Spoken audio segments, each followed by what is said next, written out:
Even though I despise colonialism, I do have to agree that the British understood the importance of language, and maybe even way more than we do today, because they understood that to be able to understand and control a population, they need to get to the essence of who they really are. And that is usually tied with the language that they speak. I mean, if we go back in history and we look at what was going on with all the languages under the British in the Indian subcontinent, well, they were really playing with us. I mean, they knew exactly what to do. And the interesting thing is that they had different ideas of learning the languages and all for themselves, and different ones for the locals. And this aspect is so clear in the case of the Pashto language, because we'll talk about the hypocrisy that the British kind of display when teaching and learning the Pashto language. Hi, my name is Misha and welcome to Tarihi Tales. Make sure to like, share, subscribe. And if you want to help support this channel, there are multiple ways. You can go onto my Patreon, you can become a paid member of this channel, you can give me a super thanks, super chat, stickers, whatever.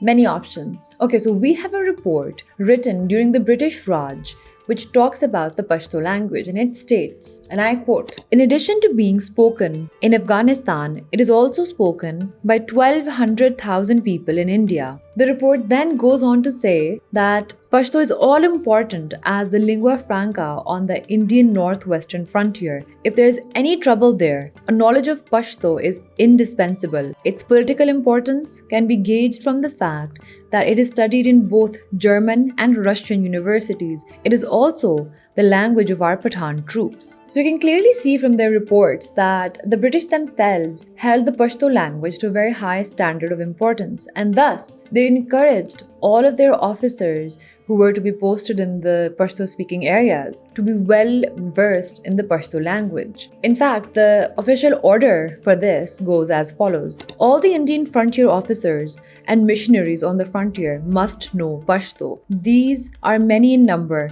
At present, they have to learn the language on the spot, and some who are good linguists know a good deal about it. But once they leave their duty, their accumulated knowledge is lost. The arrangements for teaching on the frontier are necessarily imperfect. And the arrangements that this report kind of talks about, or this order, those arrangements were almost always private. So the British officers would hire people to help them learn the Pashto language. Those people would often be locals, and eventually they would basically hire private tutors and they would go over the grammar, they would cram down lists of words. And now, because this became a very common practice and a lot of British officers were being posted in that area, suddenly we saw a huge influx of new books which were teaching the Pashto language. Some of them were written by Britishers and some of them were written by foreigners, and they were renowned linguists who kind of looked really deeply into this language. Some of the more popular people among those are Captain H.G. Raverty, H.W. Bellew, George Morgenstern, and George Grierson. But it wasn't just the Britishers who were writing these books. Indian tutors who spoke the Pashto language were also writing primers to help the British learn the Pashto language. The very first linguistic study of Pashto was titled Riaz al-Muhabbat and was written by Muhabbat Khan in the years ranging from 1806 to 1807. Now, this book kind of taught the grammar of the Pashto language, and it was also a dictionary.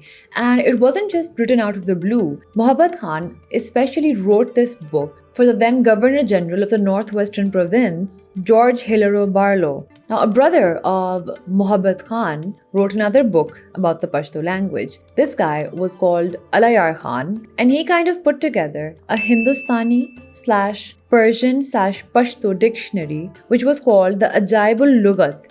And this was put together in 1819. Now, in Pashto-speaking areas, one of the first books to help tutor the British was written in 1896 by Maulvi Ismail Khan, and it was titled A Perfect Help to the Lower and Higher Standard Pashto Examination. Now, this teaching of the Pashto language kind of also became like a family business among the locals, because a lot of the British officers would keep coming and they were rotating, so they kept changing. and they found this to be a very lucrative business. So we have people like Qazi Najmuddin Khan and Qazi Behram Khan. Both of them are father and son, and they made this into a business. And even their son eventually became an officer's language teacher and wrote another guide which was called 50 Lessons to Learn Pashto. That was published in 1970, which is well after the British even left the Indian subcontinent. Now, this was the case for the Britishers. Now, this is what they wanted for their own officers. They wanted them to be well versed in Pashto. But when we talk about the locals or the Pashto speaking people themselves, the British had completely different plans. They had no intention of teaching them Pashto.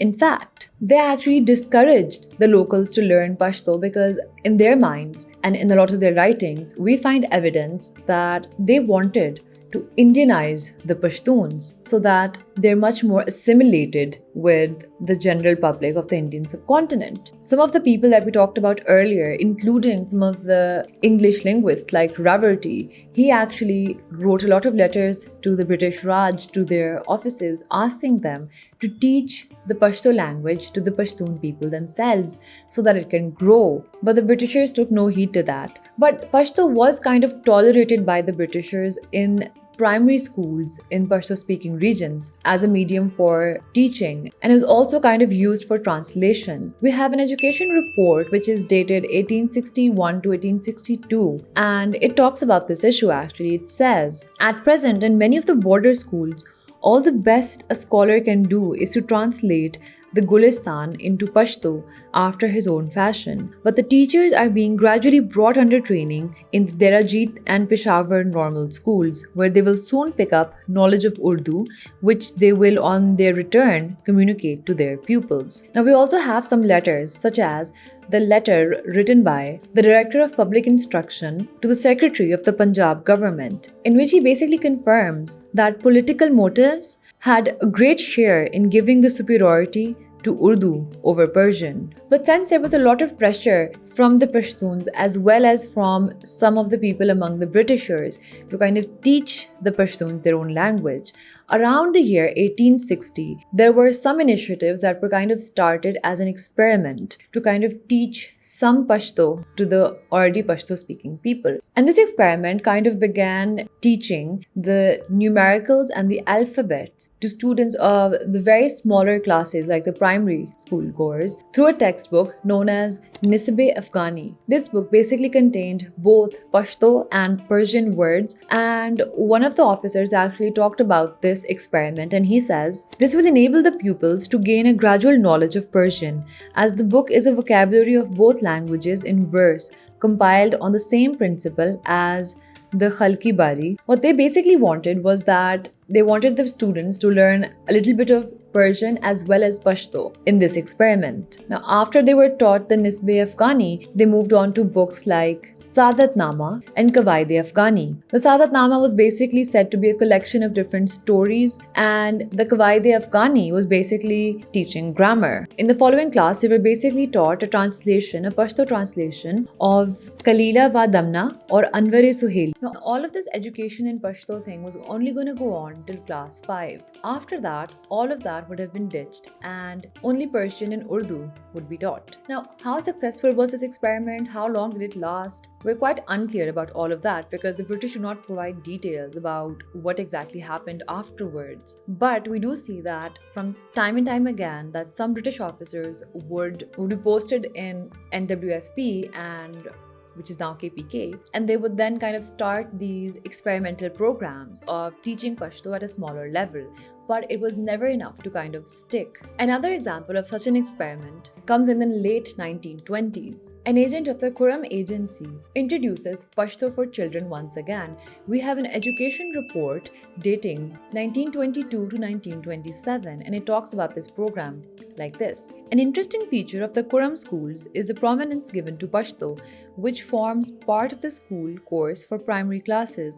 The subject is said to be well taught, and it does seem that this program was was a bit of a success because we do see that the same schoolboys, they learned Pashto well enough to be able to write articles in it later, and they also start an Urdu Pashto magazine called the Frontier Boy Scout, and they even began a newspaper called the Kurram Times in the late 1920s. So this program actually seems to have been a little bit promising and actually might have helped some of the population learn the Pashto language. But the truth of the matter, during that time is the same as it is today.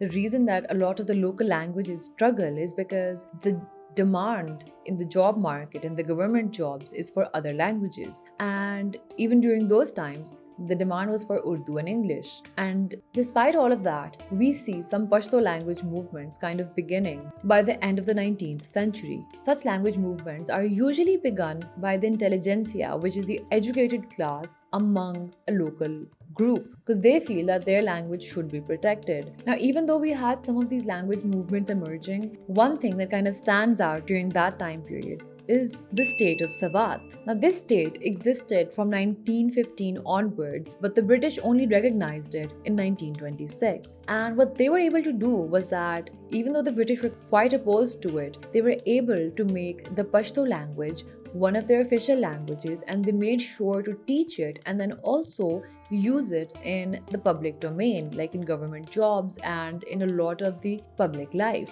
Initially, the state of Sawat had Persian as their official language, but a figure known by the name of Miangul Abdul Wadud, when he became the ruler of Wali-e Sawat, he basically changed all of it to Pashto. There are reports of even how today the area of Sawat actually has really good schools teaching Pashto and kind of conserving the language. So basically, with the advent of colonialism, Pashto language kind of also became an integral part of the Pashtun identity. And we see people like Abdul Ghaffar Khan, who kind of basically fought for the language and kind of used it as a symbol against the British. Now, by that time, the end of the British Raj was coming, and we know that politics basically get crazy during this time period. So that is the scope of this video. I really wanted to cover what was going on with the majority time of the British Raj and not just the end of it, because during the end, language movements and all of these things kind of began for almost all of the local languages. And there we go. That's a short political history of what was going on with the Pashto language during the British Raj. To give you kind of a summary, the British wanted themselves to learn the language to be able to control the Pashtuns, but they wanted to make sure that the Pashtuns themselves don't learn the language, which is a classic British move, unfortunately. So I will see you guys in my next video. Let me know what you think about this video. Alright, have a good day. Bye.